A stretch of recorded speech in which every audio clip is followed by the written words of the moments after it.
Well, just after 3:15 this afternoon is when the collision took place. It did involve a police motorcycle and a tractor trailer. Both vehicles are here on the side of the road on Highway 403, just south of Dundas in Oakville. The rider of that motorcycle was taken by emergency run to a trauma center where he remains being attended to by physicians. I don't have a status update on his condition at all. And the investigation obviously ongoing. We have our collision reconstruction team here along with members of the Mississauga and Burlington OPP and other services here as well, providing assistance. The highway is shut down. There is no access to Highway 403 from beyond Dundas Street on the westbound side. Eastbound lanes are unaffected, and the collision investigation, I suspect, will take some time as we're trying to collect as much evidence as we can before any of the vehicles are moved. Okay, so Sergeant Schmidt, we're about 2 hours since this happened.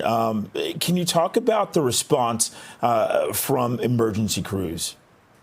Yeah, I only got here within the last half an hour, I guess, and some vehicles and already have kind of cleared as they transported the injured rider to a trauma center. I know they went by emergency run, so there was multiple more vehicles that were assisting in that movement to get them to the trauma center. The response obviously significant. Anytime there's a serious injury collision, detachment officers will respond. And this is right on the border between two different detachment areas, the Burlington and the Mississauga OPP. And we're sitting right in the border of Mississauga, Peel Regional Police, as well as Halton Regional Police's area as well. So I don't know which services were all here, but certainly the OPP are here. And this is our investigation. We have support from the Ministry of Transportation with the road closures as well, and all the detours that are in place, which is certainly causing significant delays on the highway leading up to Dundas Street, really in both directions.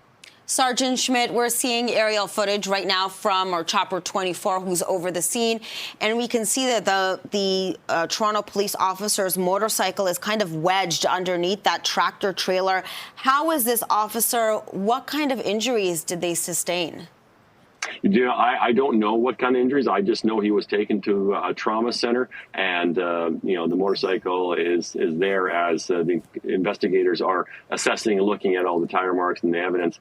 So I don't know what injuries he sustained. I just know he was transported. There are some witnesses here as well that were on scene and have since cleared as well. But we have been speaking to witnesses, and of course, any other witnesses that have not come forward or not spoken to police, please call the Mississauga or the Burlington OPP. We certainly want to hear from them as well.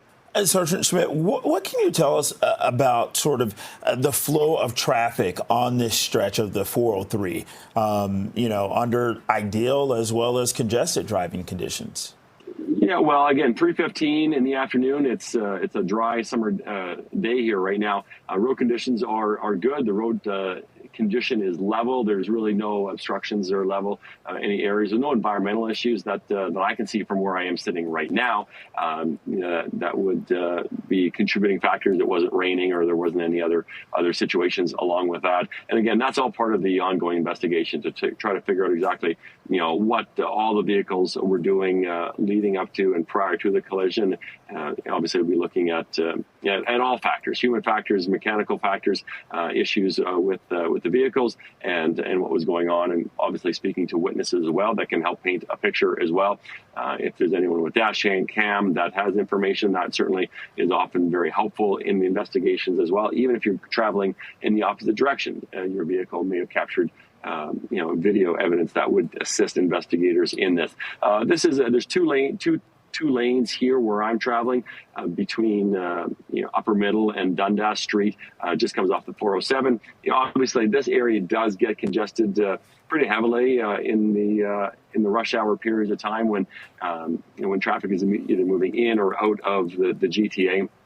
But in terms of, I don't know what traffic flow was doing at the time of this collision around 3 o'clock, but it would be a busy time pretty much any time as there's only two lanes really going in both directions as traffic is getting through this area. Sergeant Schmidt, we know there's obviously investigation that needs to happen before the roads open up, but when can we expect those roads to open? Yeah, that's still unknown to me. I know our collision reconstruction teams are on scene. They've begun kind of documenting some of the evidence that they see on the highway, the roadway evidence. They'll be looking at the vehicles involved to see what they can download and what they can, collect off those, modules before they're moved or repowered again. So, that's stuff that has to happen here before the vehicles are moved. But once that portion is done, the scene has been mapped, we should be able to get the vehicles moved off. There's not really a lot of debris or anything that requires cleanup. It's essentially the tractor trailer and a motorcycle that will need to be removed with the tow trucks, depending on the drivability of the tractor trailer, which may in fact still be drivable. I'm not sure the condition of that the trailer unit, whether or not it was loaded, and obviously we're looking into the speeds of all vehicles involved and what happened and how this collision came to be. And we've been watching live footage from Chopper 24. A Toronto police motorcycle officer has been injured in a crash in Mississauga. This is on the 403. We've been speaking with OPP Sgt. Kerry Schmidt. Sergeant Schmidt, thank you. You're welcome. Thank you.